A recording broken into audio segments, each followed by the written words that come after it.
everybody. Thanks for joining in. John Liberati's on today.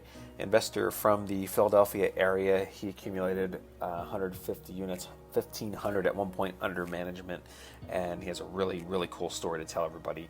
Lots of good input and questions from the group here in the beginning, and John dives deep into some deal analysis for multifamily, large multifamily deals here at the end. Thanks, John, so much. It was a wonderful show, and look forward to your second half. I always walked away with making more money than I put in. So I was always happy. And I knew that the areas that I bought in, I knew how to turn everything around.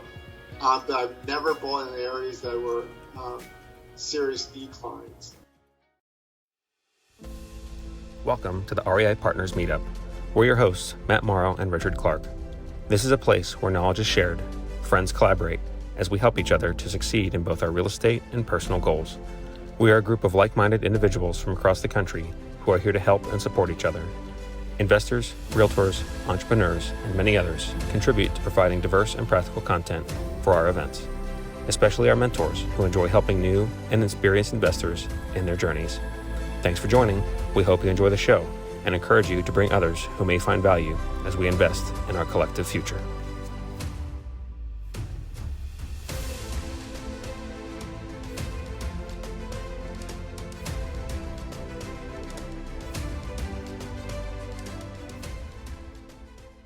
So everybody's up in the gallery mode.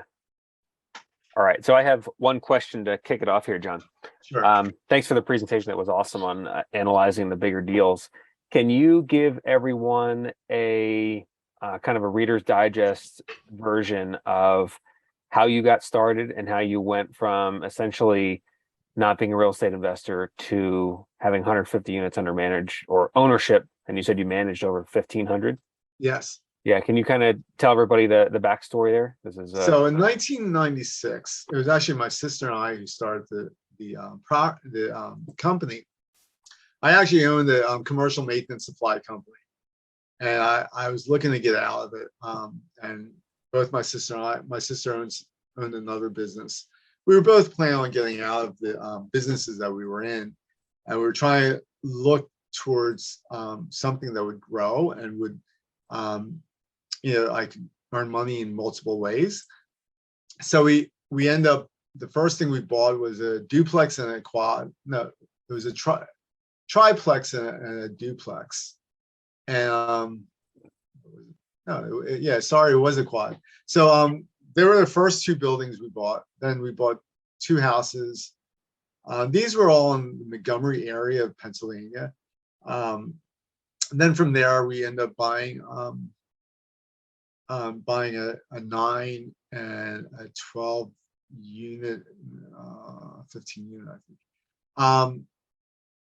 And we just started buying. I had some cash, and so we would refinance, and then from that buy more. And then at the time, it was right before the market really went up. And this was 96, so probably about 3 or 4 years went by, and the 9 unit that I bought for 475,000, probably a year later, I was able to refinance it for 720,000, and then a year after that, I was able to sell it for 999,000. So that was actually probably closer to 2000, somewhere around there. 2000, 2001. And then we just kept building up from there. And each, the properties were just, we were just at the right time buying properties. People did not, what we usually do is, I make the most money when the market is on the way up, because most people remember I've noticed most people remember what happened in the past. So if the market's down, most people that are selling remember that, hey, Joe sold it for $50,000 a unit. So, 50,000 is probably a good market, but what I'm looking for is that increase. So, so the market is usually, as the market's going up, I was making money, and then, and we knew the market was driving up. And then some of the sellers realized it as well. So they had other buildings that wouldn't sell me because they knew I was able to sell my building, the other building, at much higher. So that's basically how we got started. Then I just started acquiring more units. In 2004, 2005, we had a company called Liberati Investment, which we came in Philadelphia's fastest growing company 2 years in a row. 2004, 2005, Liberati Investment Corp was the name at that time. And both my sister and I ran that as well.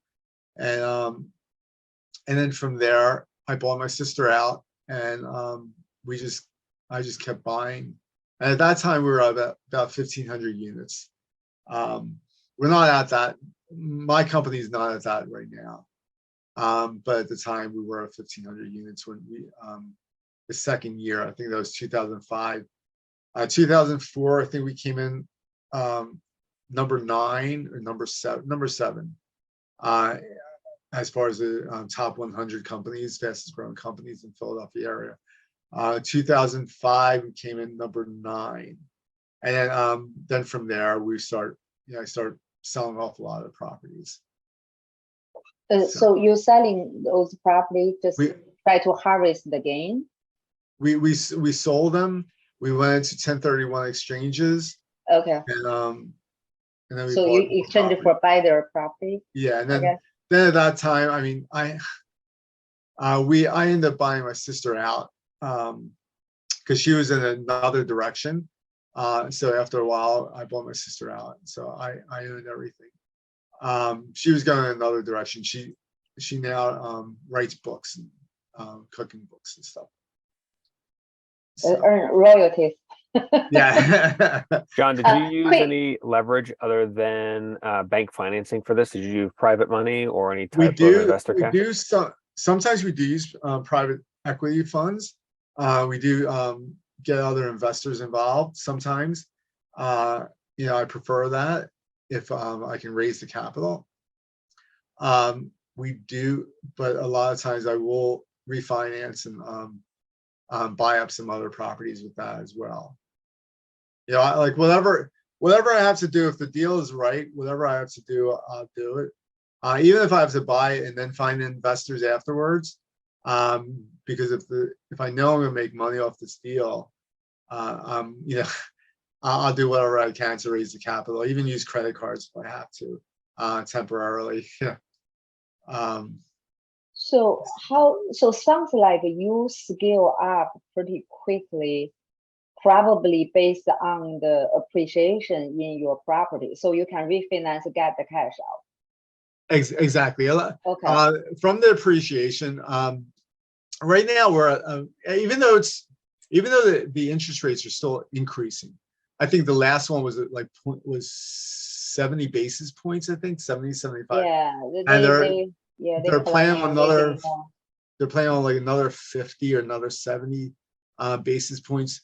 The market still is kind of high. It's not as many. There's still not as many sellers out there, but people are a little skittish.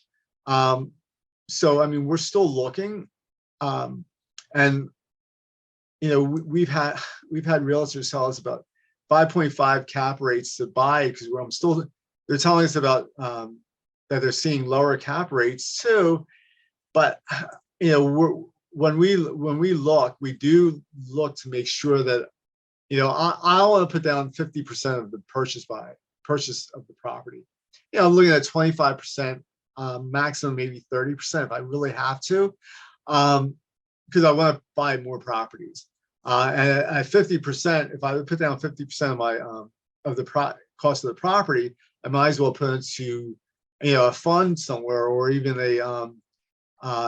even in crypto for that matter. Right now it's down. I could start doing dollar cost averaging into crypto. And I tell them that because it's a waste of money. It's just a waste of money to be doing that. Because then you have to deal with your managers. You have to deal with maintenance issues and everything else. So if I'm making 3% of my money, I might as well put it somewhere else. John, there's Uh, properties in Los Angeles right now selling for 3 to 4 caps. It's I know, stupid.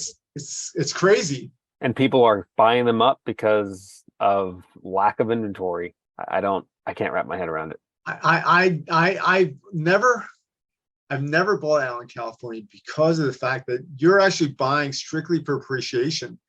mhm. And I mean, if you walk away with a lot, I guess, but I just can't see it without, I always look at cash.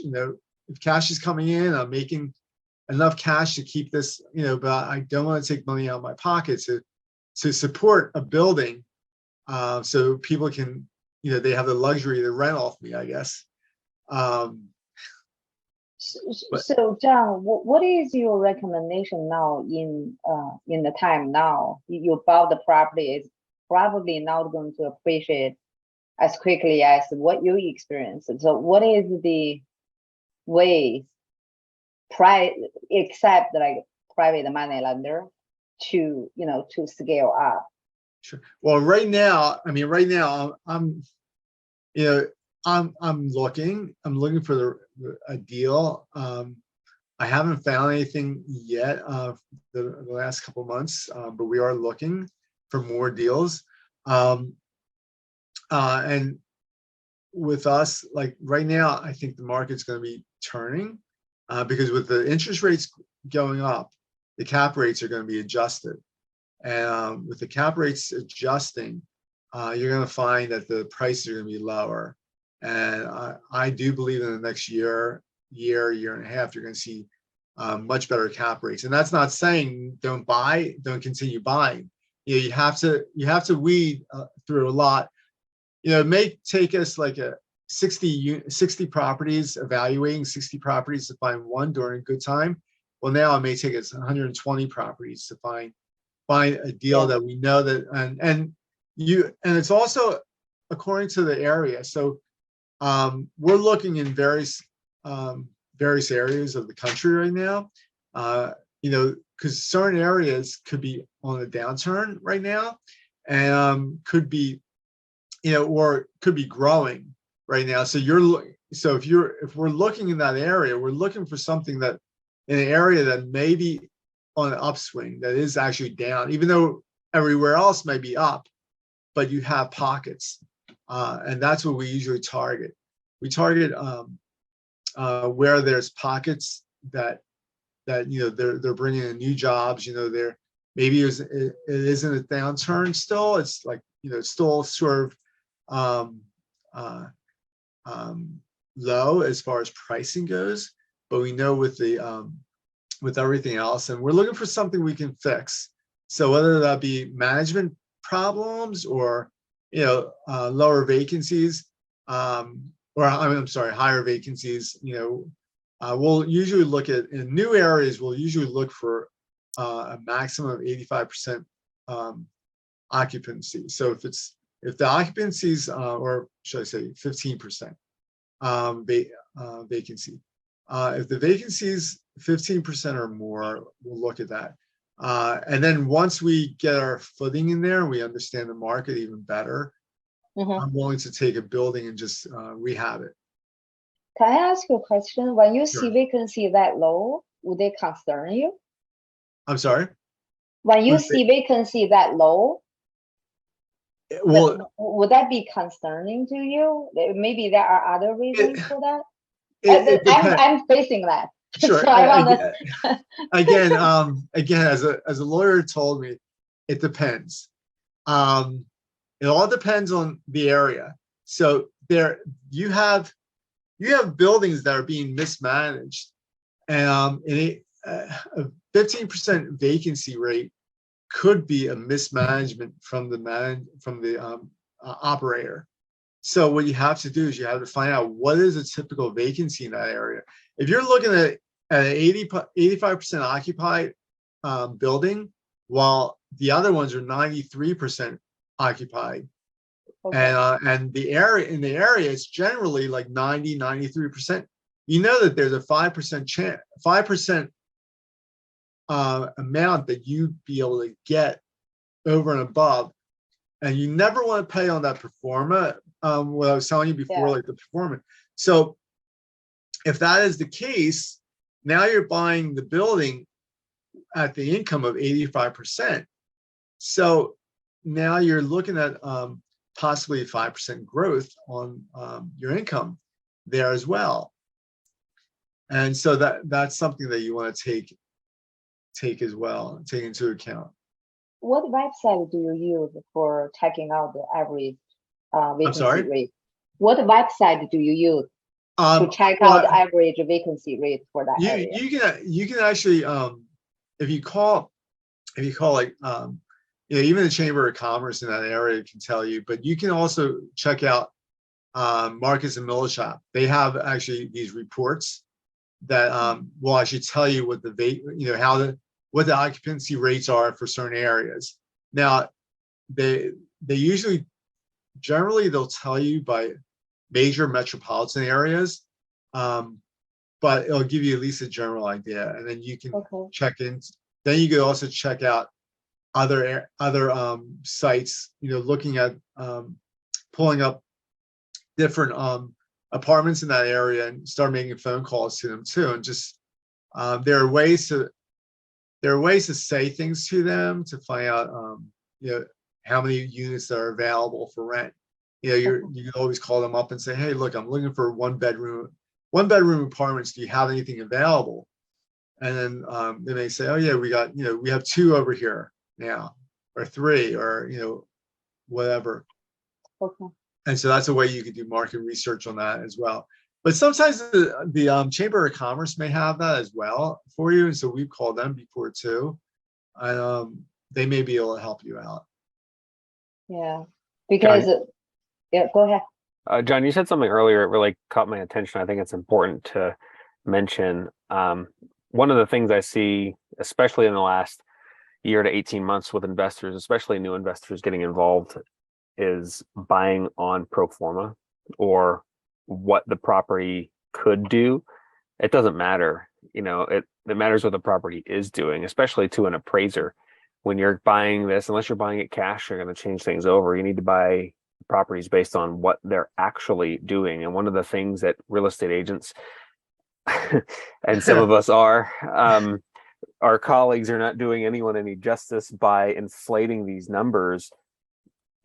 If someone's going to buy it based on these good, high inflated numbers, like John, you cashed out from a lot of people who bought on some pretty high numbers. Yes. And all of us have done the same thing. That's good for you, but you do not want to be that guy who buys something for more than it's worth. So really, really do your due diligence. And Jenny, you're a CPA, so you know numbers, right? Of anybody on here, numbers. And, when you underwrite a deal, you have to know how it's performing and how it can perform, but you never buy it based on what it could do. And John said something earlier. I thought that was really important to kind of re-mention. And all of us at some point will work together. I know several on the screen right now. We're looking at deals actively, and it doesn't matter what the agent says. It doesn't matter what any of the advertising says. It only matters what you can establish value. So just kind of keep that in the back of your mind. Yeah, Exactly. they are all trying to sell on the pro forma, not the actual. Yeah, exactly. And they do that. And what we will do, as I said, we'll take the pro forma expenses, if they're higher than the actuals, because obviously the realtor must know more, must know something, and we put in there, and that's really hurting the seller. And then we say, well, you told us that, once we take over this property, our taxes are going to go up to $30,000 or $40,000. So why would I pay on a $20,000 taxes now, where I know once I take it over, this is going to be $40,000. So we will use the expenses. The income we never use from pro forma. You never want to use that. Whatever is going to hurt the seller, I mean, I hate to say it, but whatever, they're giving you the numbers, and, but you can, usually what we do though, once we get into the deal to verify what our taxes are going to be and what some of the other things are going to be, we do go to the tax office and find out what the numbers are actually going to be. But but on Performa, people do buy every day on Performa, which is crazy because, that's as I said, it's like never land. You'll never amount to that because if you could, then the original owner would never sell it because he'd be able to get those numbers. So we've sold to a number of people who, they didn't even check us out, like check as far as the numbers go. They just took whatever, and we showed them Performa, and they bought on it. But you guys don't want to be on that end because it's not a good end to be on. And like I said, I've had realtors tell me that I'm still seeing 4, 5 caps. Well, I'm not gonna pay that much. I told you originally the max I'll pay 7.5 to 8 cap. And even that, we're checking because we look for the DCR, the debt coverage ratio as well, because we need to make sure the banks are going to finance it. You're looking at a 5.5 cap. You're looking at maybe what's that 0.6%. That's a debt coverage ratio, 0.6, 0.8. A bank won't cover it. They're looking at 1.2 at max or minimum, I should say. Minimum, they're looking at 1.2. So it's really important to really do your homework. Once you're in it, it makes so much money, but it's just that you have to really do your due diligence. Don't listen to what the realtor tells you. He's going to tell you and make it all flowery and real estate agents are the worst. The worst. Check your numbers. It doesn't matter what they say. Yeah, exactly. And another question that I have is, what do you feel about if you look at there is a good opportunity, but it's in the area actually with population declining? If there's how much concern you're going to put on if the place is declining by, let's say, 2 or 3% each year? I probably would be hesitant. Yeah. We're looking at, like, I bought in areas before, and the funniest thing is that I bought in areas that even like realtors mocked me, and I go, okay, whatever, but I always walked away with making more money than I put in. So I was always happy. And I knew that the areas that I bought in, I knew how to turn everything around. But I've never bought in areas that were serious declines or even percentage. I mean, they may have been a little stagnant when I bought in. Excuse me.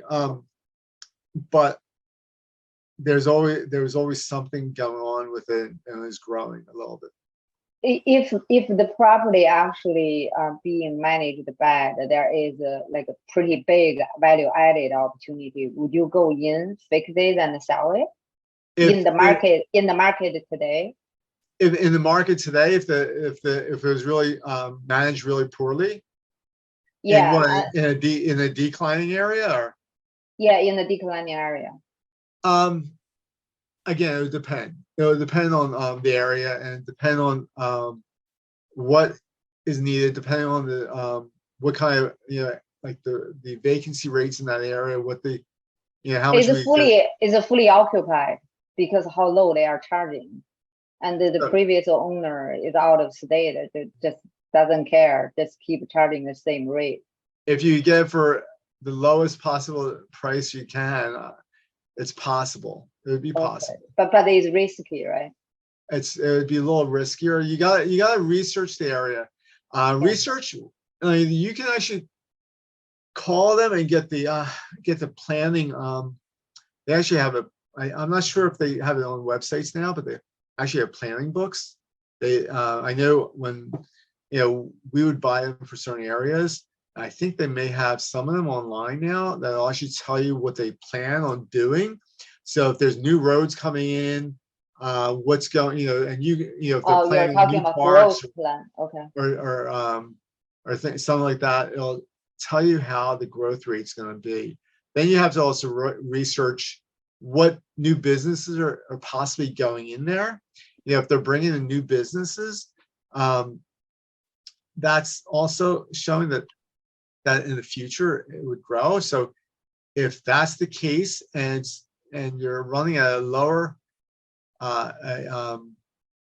population decline, it may be turned around. I don't know how, like, depending on how long the decline it has been going on for, it would be concerning too.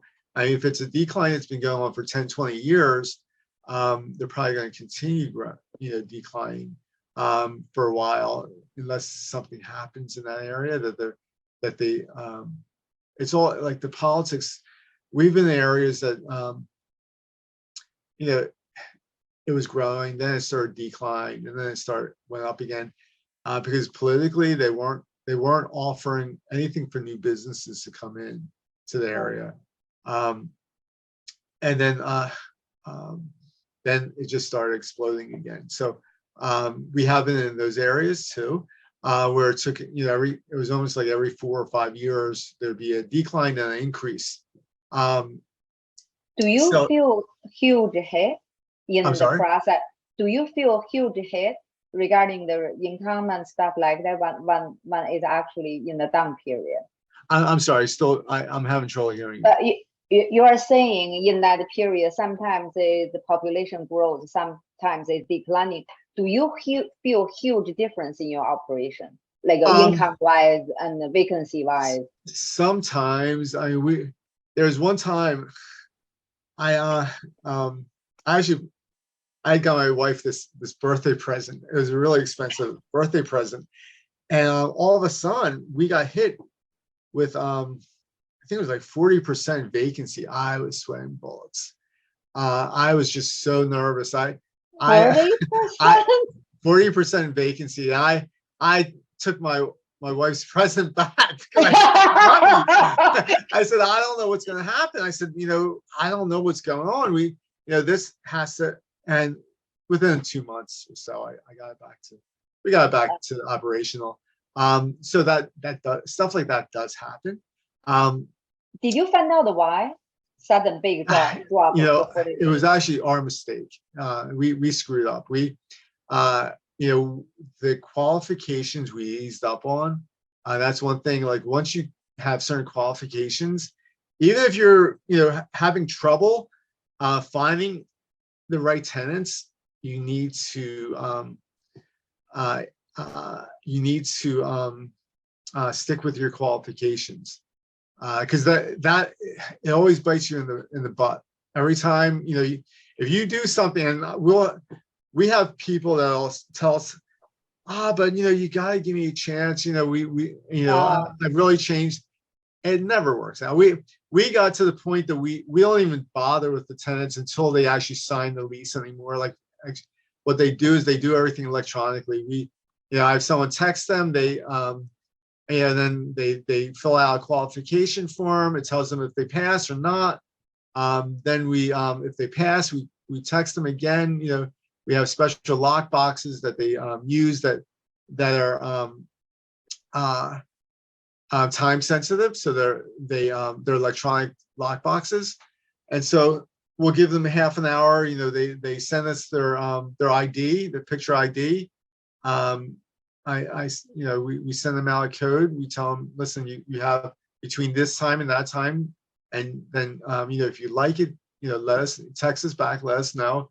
If they like it, we send them out by electronic, an application. They fill out the application. As long as they pass everything in the application, someone will call them back. But we got to the point where we're so tired of them trying to talk us into things, and then when they don't pass, when we qualify them over the phone and they don't pass, then they start bitching at you up and down. Why? I just murdered someone, but I still want the place. But it's I've actually had someone call me up, and she said that she murdered someone, but it wasn't her. And and I said, that's not going to work. And her son also was had a criminal background too. So, okay. Hi, I'm John Liberati. I have been doing real estate since 1996. We've had as many as 1,500 units at one time. What I am going to explain to you is analyzing the deal, because analyzing is really important to to know that you have a decent deal that you're able to make money at. So I can go on. Most of our deals are anywhere from 60 to 120 units. We do go as low as 30. We'll go as low as 30 as long as I can acquire other units within the area. So I did write notes because as far as like let me move this slide down. So this is a business, really, it's strictly numbers. It's not an emotional type of business. So, if you're buying a house, some people become emotional over that house, and they may overprice or overbuy at a higher price. Everything's in numbers. If the numbers don't work, you're not going to acquire that unit. You're just going to walk. I've had realtors try to convince me to buy it. We buy from Capitalization Rates, which I'll go into later on, convincing me to buy it at this higher price because of the fact that everything else is being sold at that price, but you have to put up a lot of money to be able to acquire it at a higher capitalization rate. Again, I'll go over that later on, probably next thing. And as I said, there's no emotions involved in this. It's strictly a numbers game. If the numbers don't work, you're going to walk away. I could think of so many other things I could put my money into where I wouldn't have any issues, like even with stock or something else at the moment that's bottom out, that is on the bottom right now. So again, if the numbers don't work, you are gonna move on. If the numbers don't work, if you can fix them because of something. For example, there's a problem with the management's not renting the properties well enough, or not getting the proper tenants in there, and you can fix that. Then you're going to look to figure out what you can do to increase the rents, increase the occupancy, get some more money in there, and then you would buy it. Otherwise, you're going to move on. And most of our offers, if you can't hang your head in shame, I do say, then your offer is too high. I do offer. I'm not a top. I never offer the top amount. I always do work out something that is going to be enough, so I know that if there's any hiccups, I will make money no matter what. And if it's not, I'm an investor. I'm not a retail buyer, so I'm not really looking for a retail price on the units. In this market today, if you buy it at what they're trying to sell them at, for most part, I mean, don't get me wrong, we still buy in today's market, but we are looking more. You have to look for more properties in order to find the deal that's going to work for you.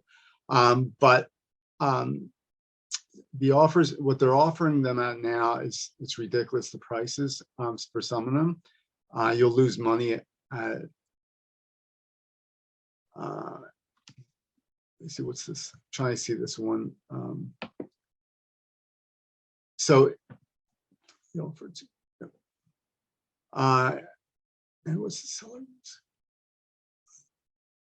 So what you're going to, I gotta see what my slides say here. Okay, so yeah, so we're the sellers do use certain tricks to make their financials look good. So you do have to really learn the financials, learn how to interpret the financials. And most of the financial statements still have like a few of the sections are going to be income. You're going to have your income, your expenses, and net operating expense, income, and then you have your actuals and your pro forma. Your actuals are going to be, usually when you look at an operating memorandum, which I will get into later on, I'll show you later on, you'll have a statement there, a financial statement, which will have your income, which will be your top line. Then you'll have your expenses, which will be your bottom line, and then your net operating income, which is the last line. And then on the operating memorandum, you'll have an actual and pro forma. The actuals we do look at, this is what one of the financial statements are going to look like. So you're going to be looking at actuals. So actuals would be on the T12 side right here. And that's where you're going to get most of your numbers at. Only time we ever use pro forma is when it actually hurts the seller and helps us. And one of the most important thing about the financial statement is the time. They do,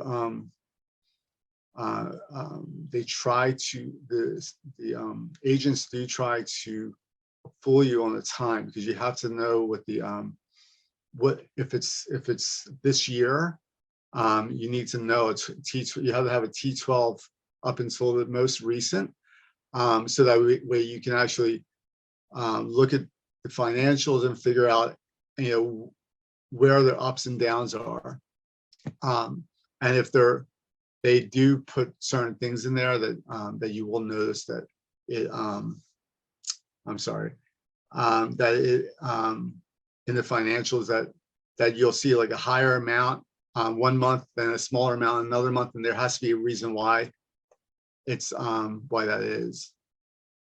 And now your top line is the gross potential income. So you'll look at the top line of that financial, and it will be the your gross potential. And usually gross potential, we call it never land. It is something that you'll never accomplish, because you have people that are going to be not paying your rent. You'll have people that are or apartments that are vacant. You know, you'll have you know, just bad debt sometimes. So you do have to but you do have to know that. You do have to understand that part of it. And then the line that really matters the most is the gross scheduled rent. Now, like I said, the top line, you do need to know what that is. That way you can start deducting from there. You deduct your vacancies, your you know, your loss to lease, and any concessions. And the difference, again, the difference between the two lines is the loss to lease, loss or gain to lease. And the final line would be your gross collected rental income, which is really what you're putting in your bank. So you want to make sure that you know what the gross collected rent is really important. That's what you know what you're actually putting in the bank. And so how do you go from never land to reality?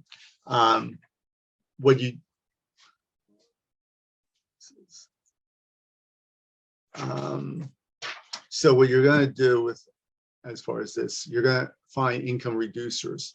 And again, income reducers are your, you know, it's your concessions.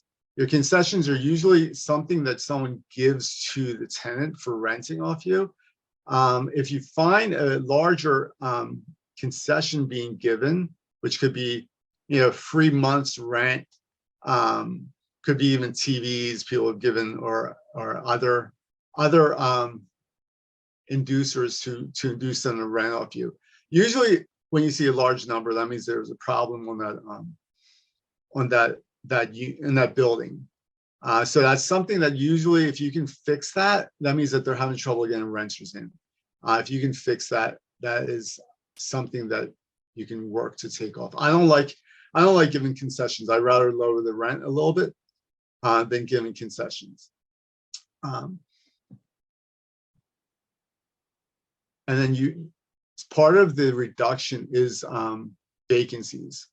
And there's a difference between physical vacancy and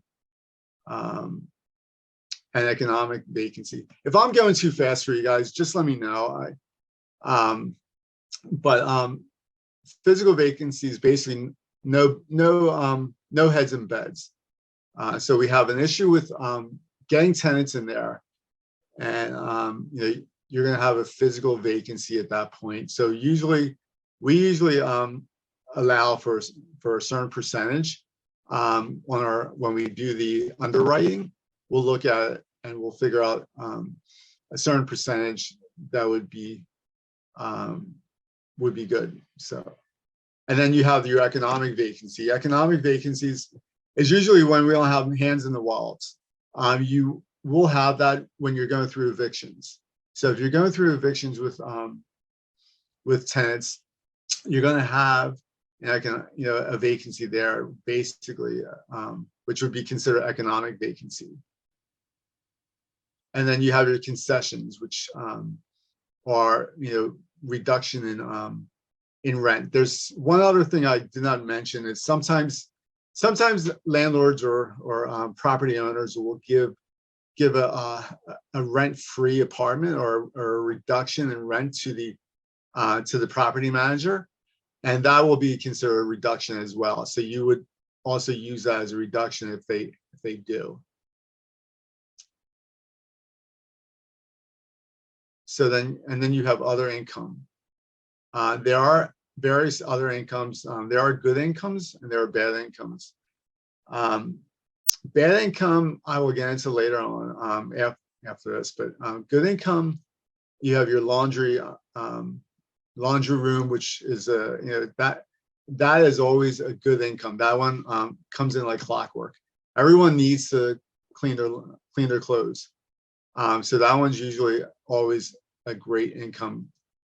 You have cable income too. Cable income, there are actually companies that will negotiate with cable companies for property owners, and they will pay you to have their cable into your unit or your building. Parking income. If your building's big enough, you can actually have parking where they're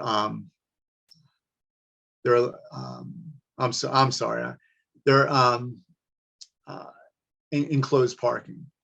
So you can actually charge for that. You can charge if they have canopies or whatever over their cars. People will pay extra for that. And then pet fees. Pet fees are always nice. I've had pet fees as high as $100 a unit, or $100 per cat, actually. Someone brought cats in there, and they were willing to pay me $200 a month for 2 cats. I'm not too crazy about pets, but occasionally I will accept pets, with a big fee.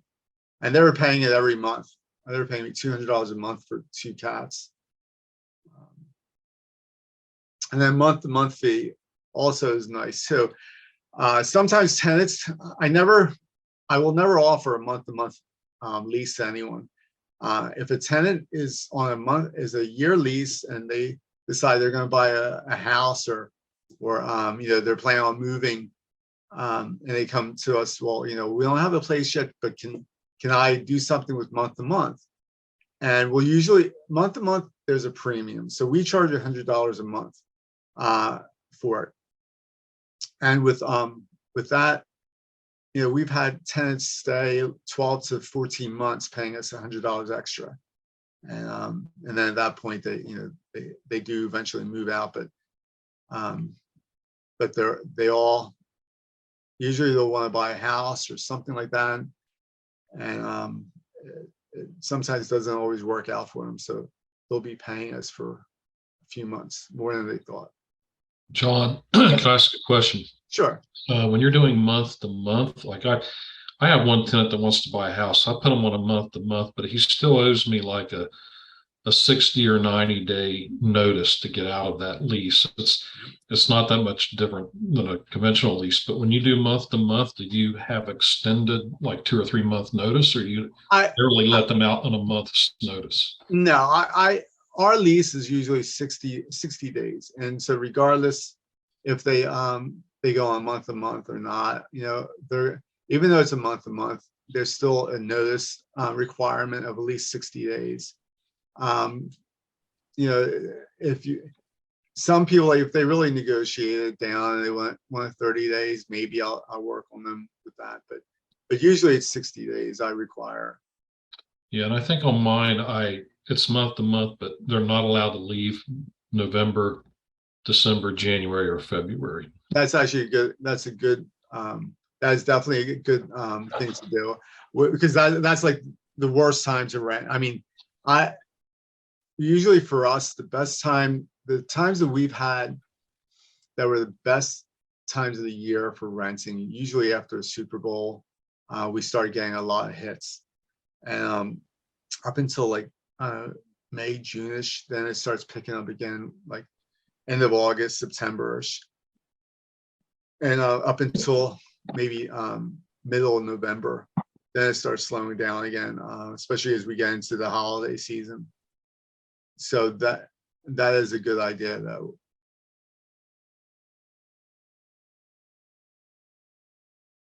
And any other questions?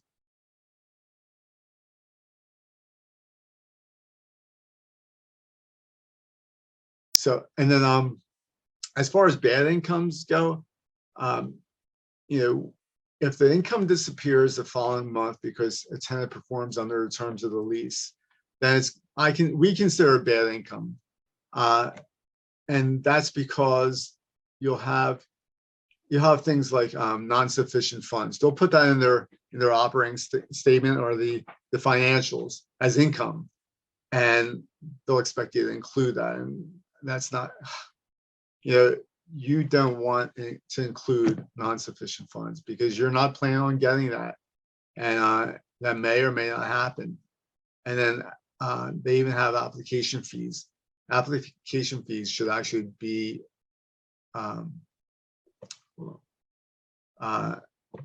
that's going to be negligible because it's going to cost you that money. So it's really not an income per se.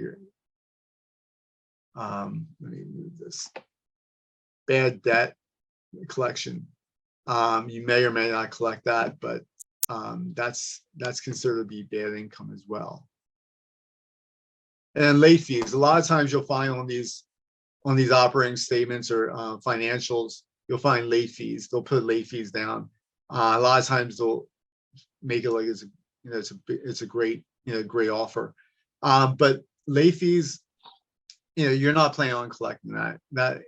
Hopefully, I mean, obviously not everyone's going to be paying, but you're hoping that it's not an income that you really want to be collecting on. It's like bragging about how bad your tenants are. My tenants are so poor, we make a lot of money on late fees. Exactly. And they'll it's even like concessions. They'll put these concessions in there, and then there's one deal I was looking at, and they actually had no concessions in there. And I had to research it on Google, research out the property, and something came up on Craigslist, and they were giving away $200 concessions, and I had to confront them about.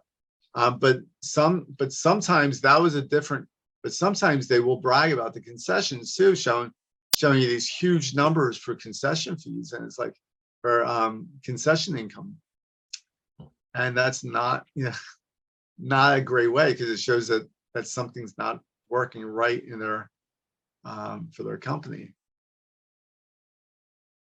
And then security deposit forfeiture. Again, as we were saying, it's sort of bragging that they have these tenants in there destroying their property, and usually the security deposit is usually not enough to cover what damage they cause. But they will put that into the financials for you to show you that that's an additional income. But but we don't include that. You should never include that. There's an administrative income, and what people do is that with administrative income, instead of collecting a security deposit, they'll tell you there's no security deposit. Well, but there's an administrative fee. The administrative fee could be like $200, $300. But that's, so now when you go to buy it, you have no security deposit, and that administrative fee isn't there either. So we don't include that as income.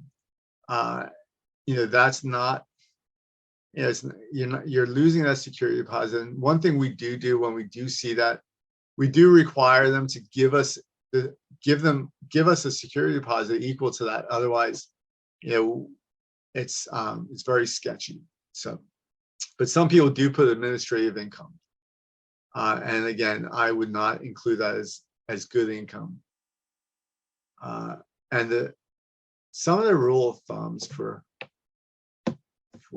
I didn't realize I was down this far already. Some of the rule of thumbs for like your taxes, insurance, utilities, marketing, payroll. Let me go through them. We have the taxes are depending on, this is something else that we do. Normally we will call the tax office to verify taxes. But if you're looking at your actuals, and the actuals may have like $20,000 for taxes, but then you see the performance says 30,000, you're going to use the performa because it benefits you. And obviously the realtor must know something that you don't know, so you're going to use that in your financials. John, when you buy an apartment building, yes, is it common then that the assessment gets redone so that the taxes go up after you buy? And that all so, depends. how do you know what that's going to be? It all depends. Certain venues do that. Certain ones don't. There are other states that don't have a I forget what the law is called. They don't have to disclose. It's a non-disclosed state, like Texas.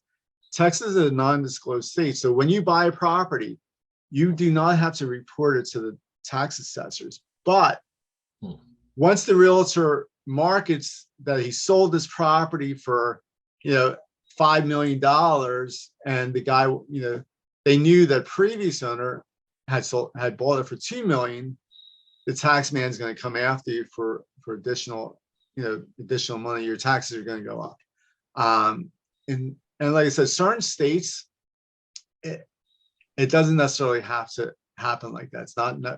I don't think Pennsylvania, we've never had issues with when we bought something, all of a sudden the taxes have gone up on us.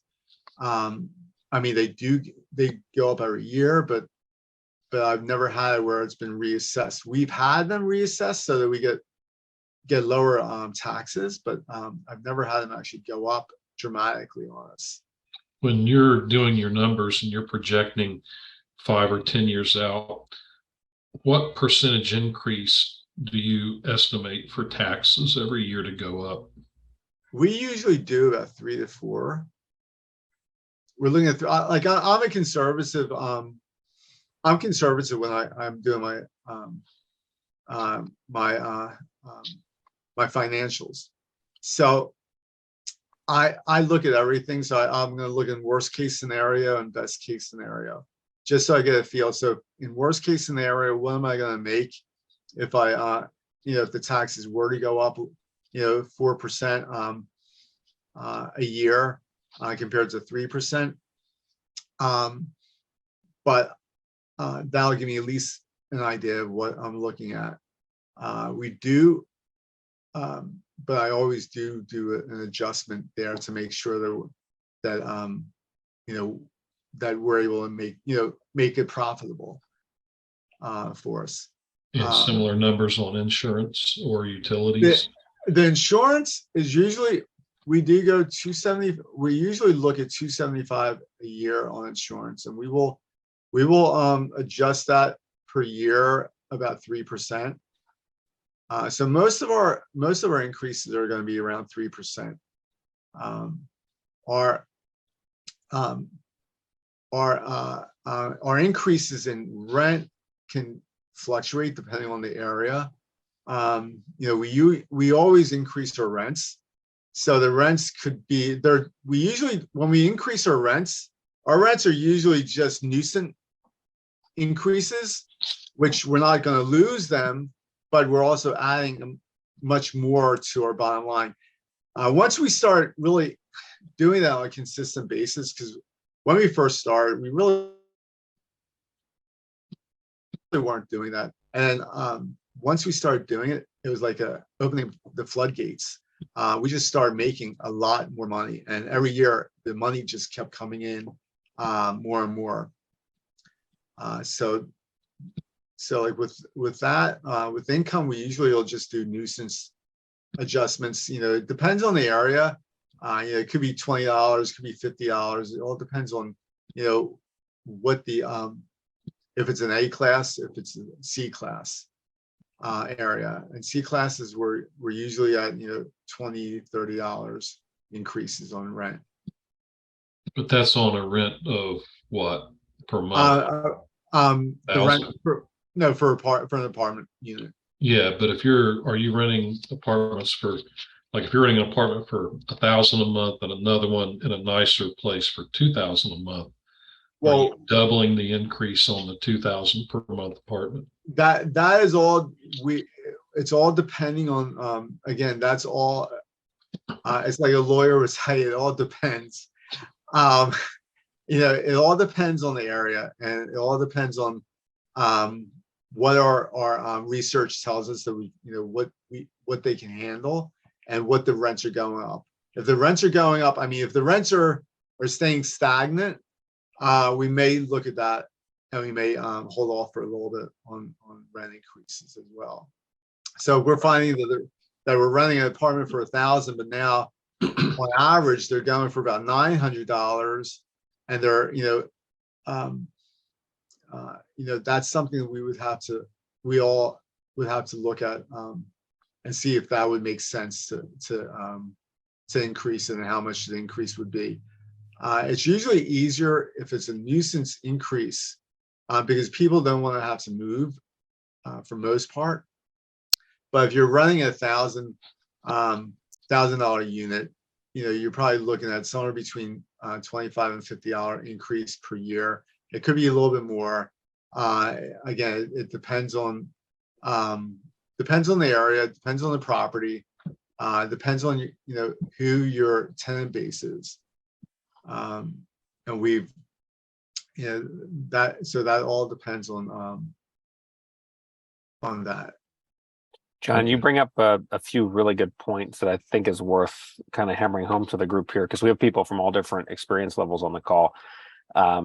Nuisance adjustments and cost of living adjustments essentially are very different than large inflation style adjustments that the rest of us see in all the other products and the other side of things. So if you have a rent increase that jives with inflation 9-10%, you're going to have people move out. They're not able to make these adjustments. So having small, as you call, nuisance adjustments over the years is actually making you more money than getting more money from a new tenant who can afford it, but you now have a month and a half of vacancy to fill the unit. So that's the point. Exactly. And that's that is what we had looked at, because the issue that you have is, and 2 months, could end up being 2 months. It all depends on, what the environment is at that time. And, especially how we verify people. When we do our verifications, we have a strict standard. I wouldn't say that it's a 750 FICO score, but we're looking at 600 FICO scores for and that's across the board. That's just, what we're looking for. If you do that, you're going to be looking at probably a month and a half, 2 months of vacancy, which you're losing that $1,000 a month, $1,500 a month. compared to just giving a little, having a little bit of an increase. And if you have, I'm just going to use $50 because it's just easier, and you have 100 units, so you have you're renting probably about 95 of them. You're looking at somewhere around what's that, $4,500 extra a month in rental income. So if you can you bring up the income, you try to reduce your expenses. Every year we do our insurance. Every year we do price that out to make sure that our insurance is less expensive while still maintaining the same amount of insurance. But when we do look at the financials, we do figure a 275. Now that all depends on the area too. Because if you get Oklahoma, it may be a little bit less than. I understand Florida is like $600 a unit. In California, I think it's like $750. So that all depends on the area. So you have to really, this is just a rule of thumb, the 275. You really have to know your area. And then utilities, that is, you got to know if it's tenant paid or landlord paid.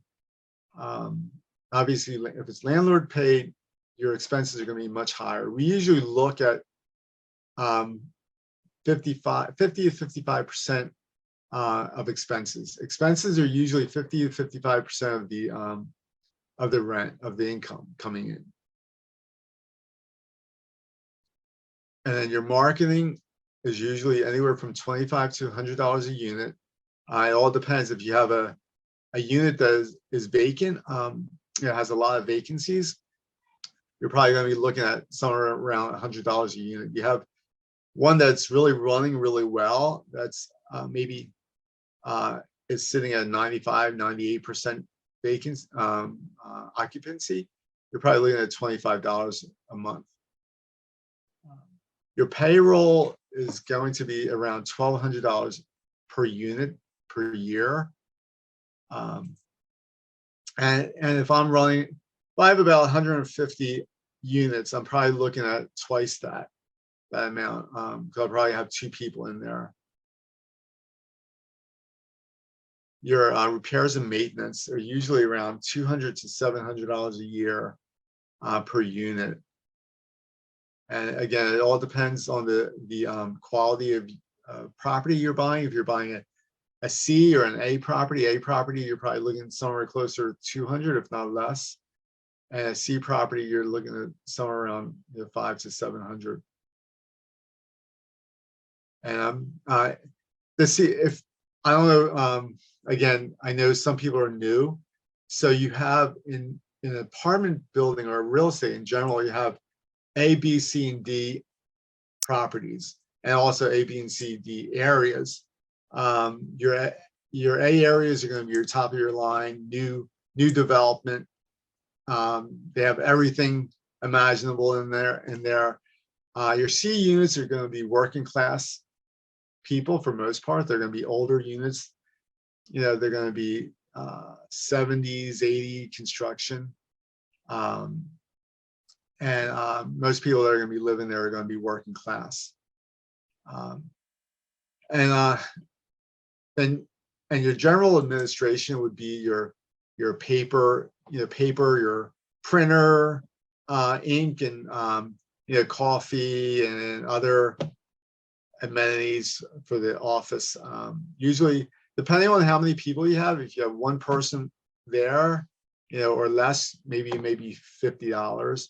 If you're running 4 or 5 people there, you're probably looking at somewhere closer to $400 a unit per year.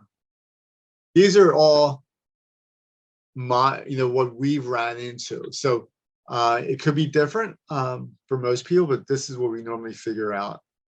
Where's your bookkeeping and accounting go? Exactly. And that as well. I'm sorry. Yeah, that as well fits in there. Hey, John. Yes. This slide is predicated on you having essentially a full-time staff for the units that you had at your level. You had all of these as employees to your company, correct? Exactly. Property management usually runs anywhere from 4 to 10%. It depends on how many units they're managing. If they're managing a 2-unit or a 5-unit, it's going to be 10%. If they're managing 100 units or 150, it's going to be close to 4%, if not 4%. So these are numbers that you're going to have to work into your financials. So even if you're planning on doing the rent yourself, sometimes these property managers or owners will not include property management fee in there, but you have to include it because regardless, you're going to be doing the work, and that means that you're not going to get paid unless you have that. Plus, banks are going to require it. Banks are going to, they're going to include that in their underwriting anyway. But you want to have that as well, so that that's income that you're bringing home also. So if you have a property manager, that's what you're looking at. If you're not going to have one, you should also have that included.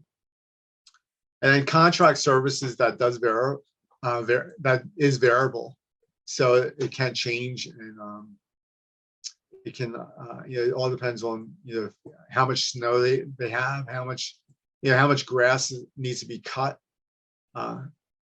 So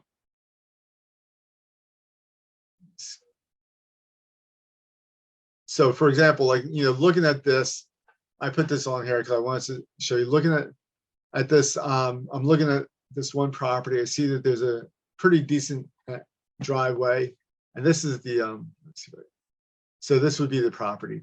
The driveway would obviously need to be snow plowed. There is some grass here and some landscaping that's going to have to be maintained.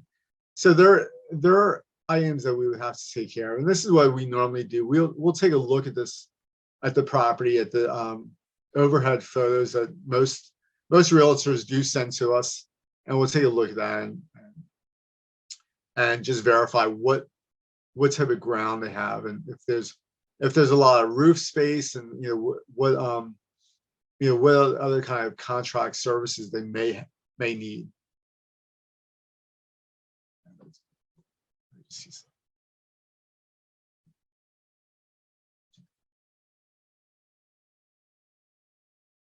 Okay, so once you divide the expenses by the income, the resulting ratio tells you whether you got a deal or not.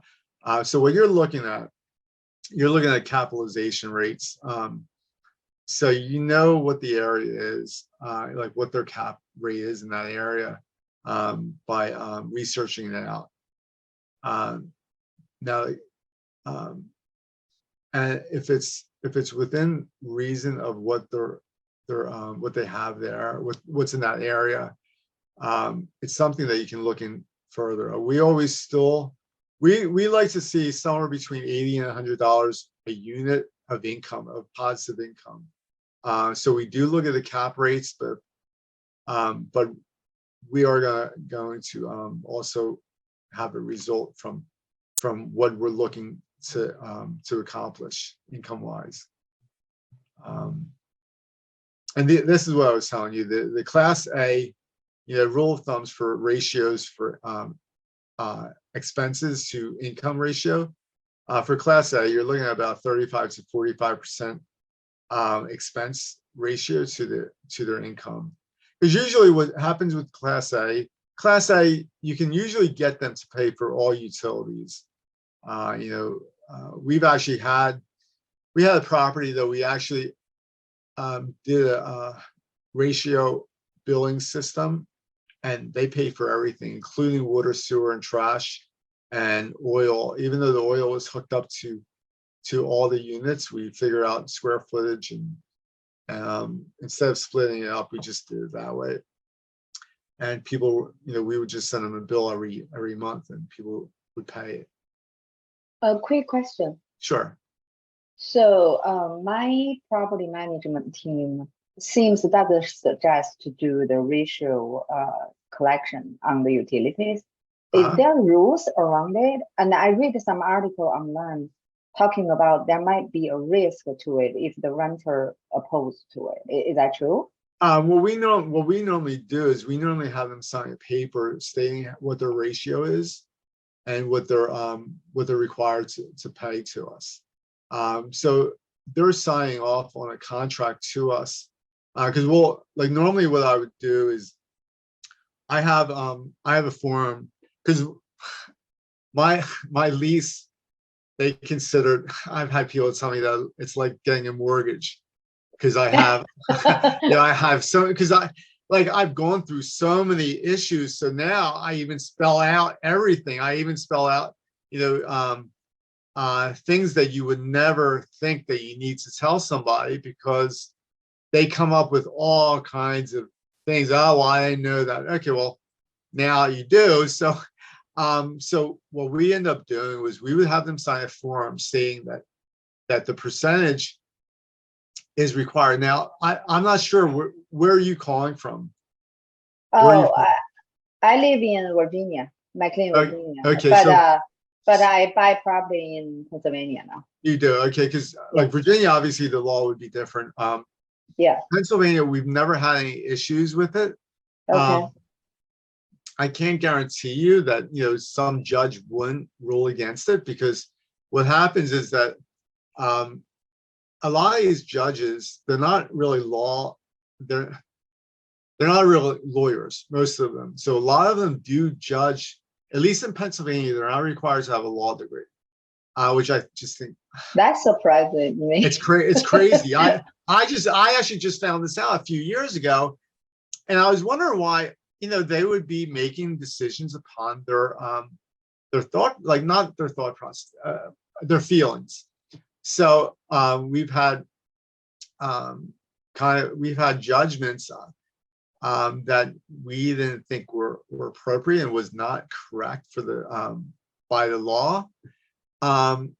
So it depends on the area in Pennsylvania, because some areas are very tenant friendly.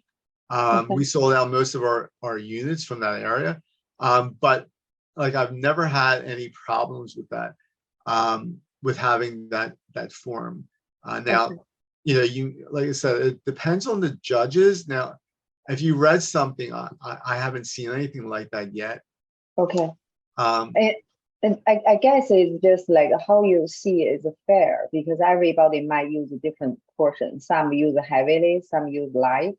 I think the issue is because I'm facing one thing, one of the properties, there are something I might not be able to split out. I was checking on this option, trying to decide what to do.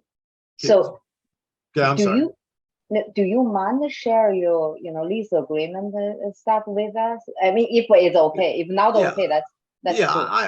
I won't have it now, but I can, if you send me I will ask Matt to connect us. Yeah, if you can on messaging or in the chat, or ask Matt for my email, he can give it to you. I'll put John's info in the chat right now for everybody. I'll write his phone. Are you okay with his cell phone number, John? Yeah, that's fine. That's fine. Okay, cell phone and email. I'll put it in there for everybody. Yeah, that's fine. And I think I think the email you have is my personal email. So so that'll come to me, that's not my business. So that'll be fine. Where do you buy real estate at? Which part of Pennsylvania? I have two little ones. Is not in a very good area, but it's growing really well because the supply is so low. It's in Parkersburg. It's outside Parkersburg. So outside Westchester. Oh, okay, I know Westchester. You go to Coatesville first, and then it's Parkersburg. Okay. So I bought those two is because there's a lot of equity in there. At the time, I don't know what I'm doing. It just fall on my lap. I feel the number. I'm a CPA. Number makes sense to me, so I just bought it. And I would say it's a C- or D area at the time. Yeah. But now it really doubled. And the rent is really up. It's doing pretty well now, but the beginning is not so good. There are some like stories to it. And I just settled one in Downingtown. Okay, Downingtown, yeah. That is 8 units. So I'm learning this. Okay. Yeah. And since we are talking, I actually have another question. do you require renters to obtain renter insurance? I don't specifically require that. We don't really require it. We were thinking about doing that, and we started to do it. I'm sorry, I didn't hear what you said. I'm sorry. I said we don't necessarily require it. We had started to do it, but we didn't make it a total requirement now. But it is a good idea to do, and we have been implementing that. Because there are certain benefits for the landlord as well. And so we have been starting to require that. A lot of our units are in C areas, C and B areas. So the C, sometimes it can be a little bit more difficult to get them to pay the extra amount. With our requirements, they have been pretty good. We've been, like I said, we have been starting to require them to get insurance, and it's been working out fairly well. We haven't really needed to use it yet, but we have been doing that with our, like, as far as our process goes. Like, most of our tenants have been really good. We got, during COVID, we learned ways to make things run efficiently, and once we started doing that, we got some of our tenants have been amazing. Even the Section 8 tenants, because we do deal with Section 8, and they we were starting to get Section 8 tenants with scores of like 750. And so FICO score. So when we started seeing that, we started requiring everyone, including Section 8 tenants, to have a 600 or better FICO score. But yeah. So anyway, as far as I'm sorry, John, I can't hear anything clear. So maybe just keep going. Then maybe we can catch up later. Yeah. So guys, the video must be slow on Jenny's end. We'll have the video recording up afterwards. You can hear all the stuff that John was saying here. But actually, John, I had a quick question for you, if you don't mind.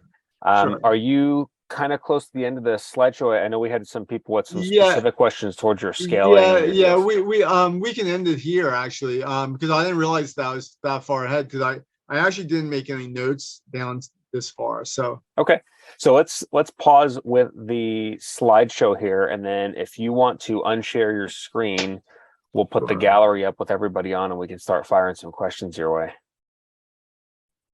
Sure. Could you at least show the expense ratios for the B, C, and D? I don't mean it, Matt. I don't mean to sound stupid. Usually I have other people doing this for me. Getting the Zoom situated. Can you click the? I am older, so.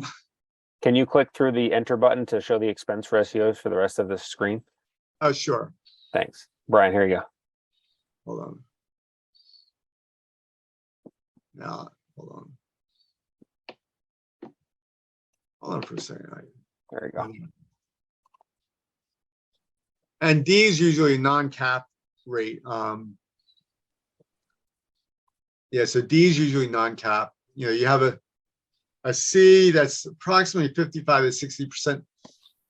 I put 60%, but for most part, you're looking at 50 to 55% on C properties. Brian, you got that? Yeah, I got it. Thanks. All right, cool. So let me here, stop share. Okay. Okay, cool. Here we go.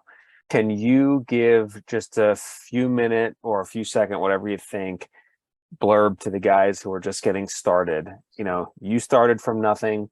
Yeah. 150 units, 1,500 units. What generic basic level advice could you give to somebody who's just getting started? Honestly, it's not that hard. All you have to do, I mean, when I first got started, I actually had a realtor help us buy a property. A lot of our properties now are seller. We go directly to sellers, or sometimes through realtors. And the first property, I started out small because I needed to understand, and I needed to be able to manage that property. So if you guys get managers, if you decide to manage it yourself, either way, the best thing to do is start small, get your feet wet in that one first deal, learn how to manage that deal. Then later on, if you want to have a property manager on site or a property manager company or a manager, they'll teach you how to manage that property. So that way, yourself what you're looking for. And, basically I just start out small. Awesome. Do you guys have any last minute questions or anything for John before we start wrapping up here? Richard, are you still there? I'm still here. Yep. You have I'm good. anything for John? No, not right now. I think I want to meditate upon some of the things that were said, and a lot of good points were made. Some things I might have some questions about later, but I'll just email them. Right on. Sounds good. His contact information, everybody, is in the chat there. If you look at, I'll say it here if you don't have the chat. John Liberati, his phone number is 215-266-3171, and it's Liberati, his last name, prop, P-R-O-P, @gmail.com. So, John, I really appreciate you putting the time together to get this presentation and just general questions. It's been awesome. Not a problem. Really appreciate your time. So, all right, guys, I talk to most of you on here pretty frequently, whether you're in this time zone or not. It all doesn't matter. So we're just going to call this one a wrap. It's almost 8 o'clock here. I appreciate everybody's time, and we'll stay in touch. Thanks, everybody, for calling in. You're welcome. Thank you. Later. Bye. Bye, guys. Thank you.